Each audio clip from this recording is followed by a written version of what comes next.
여러분, 슈퍼 달러라는 이야기는 들어보셨죠? 근데 갑자기 슈퍼 엔저가 무슨 말이냐? 엔화 가치가 그만큼 떨어진다는 이야기. 슈퍼 달러는 달러 가치가 그만큼 올라간다는 이야기. 지금 일본 돈 엔화의 가치는요, 인정사정 없이 떨어집니다. 인정사정 없이. 여러분 이거 한번 보세요. 진짜 인정사정 없다는 게 이겁니다. 지금 엔달러 환율이 6월 23일 기준입니다. 134.95엔입니다. 그동안 일본은요, 구로다 라인이라고 해서 120엔을 넘지 않으려고 계속해서 노력해 왔습니다. 120엔을. 그런데 지금 134.95엔이니까 이거는 뭐 엔화의 가치가 폭락해도 이렇게까지 폭락했나 이야기할 정도잖아요. 1998년 아시아 외환위기 이후에 최저치입니다. 24년 만에 최저치예요. 이것은요, 일본의 어떤 통화정책하고도 맞물려 있거든요. 일본은요, 위기 때마다 미국하고 반대의 정책을 썼습니다. 미국하고 반대의 정책을. 미국이 금리를 올리면요, 그래서 멕시코의 데킬라 위기, 아시아의 외환위기, 대한민국의 IMF 외환위기까지 오는 것. 그때 일본은요, 돈을 오히려 금리를 나중에 끝나고 나서는요, 결론적으로 보면 긴축을 할 때 완화를 했고요. 완화를 할 때 오히려 또 긴축을 했어요. 그러니까 정반대로 가는 거예요. 정반대로. 그러면서 말입니다. 지금 미국은 지금 금리를 계속 올리잖아요. 지금 일본은 금리를 안 올려요.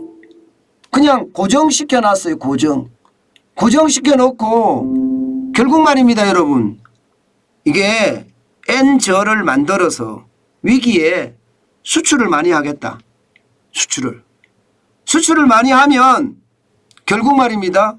기업이 잘 돌아가고, 기업이 잘 돌아가면 일자리가 많이 늘어난다. 일자리가 많이 늘어나면 이게 결국은 가정의 소득이 늘어나서 경제가 선순환으로 돌아간다. 이게 일본식의 어떤 경제 위기를 해결하는 방법이거든요. 이게 아베노믹스거든요. 아베노믹스. 근데 그거를 지금 계속 이어간다는 거예요. 그런데 120엔이 넘어서서 134.95엔까지 올랐는데도 한다는 거예요. 그런데 이것을 두고 말입니다. 전 세계는 아니야, 너네 지금 잘못하고 있어. 옛날의 위기를 탈출하는 방법은 기업들의 수출을 독려해서 일자리를 만들고 낙수효과로 내수를 살렸지만 지금 일본은 그게 아니다 이거예요. 그게 아니다. 무슨 얘기냐.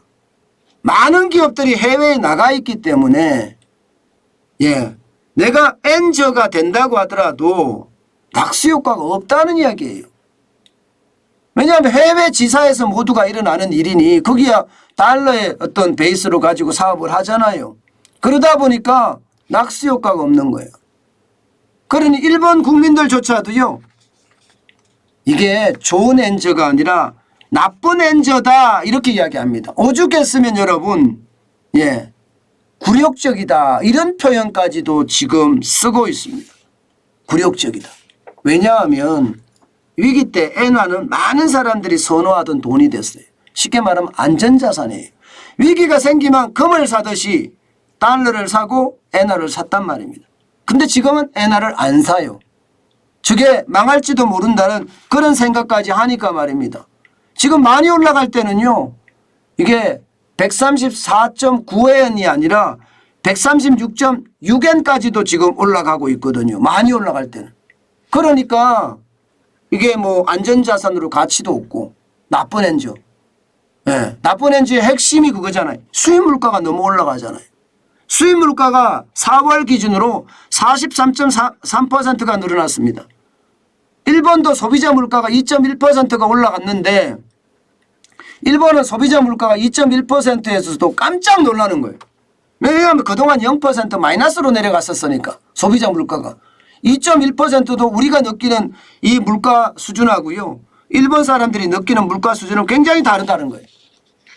충격적이라는 거예요. 계속 디플레이션이라고 이야기하는 불황을 겪어왔잖아요. 잃어버린 20년, 잃어버린 30년 하면서 말입니다. 그만큼 심각했잖아요.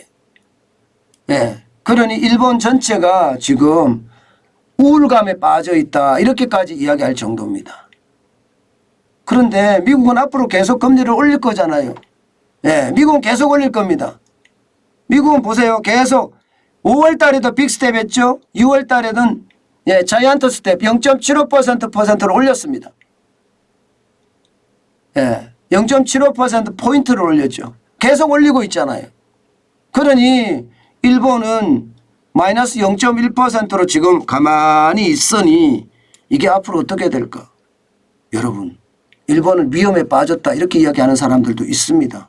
왜냐하면 일본의 국가 부채가 어마어마합니다. 256%입니다. GDP 대비. 거의 베네수엘라급이에요. 베네수엘라 다음으로 일본의 부채 비율이 가장 많습니다.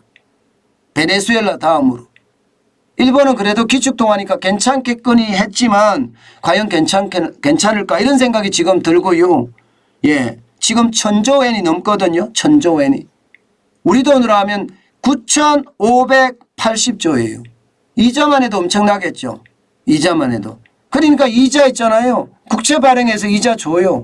그럼 국채는 누가 사들이느냐? 결국은 말입니다. 민간에서 사들입니다. 아니면 은행에서 사들여요. BOJ에서. 일본 중앙은행이 사들여요. 이거 만약에 계속해서 사들이지 못하면 어떻게 될까요? 저는 일본 국채도 평가절하될 수 있다고 생각을 합니다. 결국 말입니다. 지금 일본은요. 국채가 흔들리면 일본 전체가 흔들릴 수가 있고요. 게다가 금리가 지금 인상기잖아요. 일본만 안 올리고 있지만 올렸을 때 그에 대한 금리에 대한 부담도 진짜 만만치 않을 거예요. 이게 한번 펑 하고 터질 수도 있다는 것. 일본이 기대했던 것처럼 수출 경쟁력이 엄청나게 되살아나서 기업들의 이익이 굉장히 높아졌으면 좋겠는데 만약에 이게 안 높아졌을 때는요. 그만큼 심각한 양산으로 가지 않겠느냐 하는 게 예상이에요. 그렇지만 전문가들은요. 이미 산업 구조적인 문제에서 일본은 틀이 깨졌다 이렇게도 이야기합니다. 산업 구조적인 문제에서. 무슨 얘기냐. 여러분 이게 옆에 보시면 작은 글씨로 그냥 이미지로만 제가 넣었는데요. 글로벌 시총 100대 기업 순위입니다. 글로벌 시총 100대 기업 순위에 일본이 말입니다.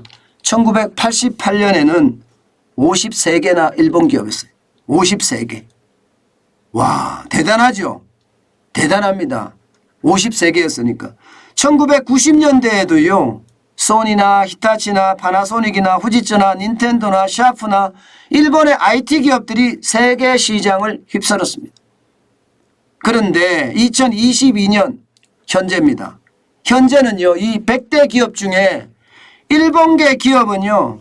진짜 웃긴 거 이야기해 줄 거예요. 하나밖에 없어 하나. 토요타 한국뿐입니다. 자동차 회사 토요타 하나뿐입니다. 100대 기업 중에 53개 50%를 넘겨서 과반을 거의 갈 수 있는 그런 상황 53개니까 과반이죠. 과반이 넘었었는데 이게 2022년에 들어와서 지금 불과 몇 년 지났습니까? 이게 34년 만에 토요타 한 곳만 있다는 거예요. 토요타 한 곳. 이 정도면 여러분 일본이 지금 침몰하고 있는 거 맞죠? 서서히 침몰한다 이렇게 이야기하는데 34년 만에 이렇게 침몰하는 서서히 침몰한다 이렇게 이야기하는데 일본에 있는 사람들조차 일본의 전문가들조차도요. 이게 서서히 침몰하는 것이 아니라 급격하게 침몰하고 있다. 이렇게들 이야기합니다. 급격하게 침몰하고 있다. 이대로 가다가는 일본 전체가 상황이 굉장히 안 좋아지는 것 아닌가 뭐 그런 생각까지 하고 있을 정도입니다. 저는 일본을 보면서요. 대한민국이 저렇게 닮아가면 어떡하나 솔직히 그런 생각 진짜 많이 해봅니다. 가능성이 있거든요. 대한민국이 그렇게 될 가능성이 굉장히 짙거든요. 예. 일본의 경쟁력이 왜 떨어졌는지 이게 그것을 분석한 다음에 우리가 일본처럼 되지 않기 위해서 사실 고민을 많이 해야 된다. 저는 그런 생각 다시 한번 해봅니다. 일본을 반면교사 삼아서요. 절대로 일본처럼 되지 않기 위해서 우리는요. 굉장히 노력해야 되지 않을까. 예. 그렇게 한번 가슴속에 새겨봅니다.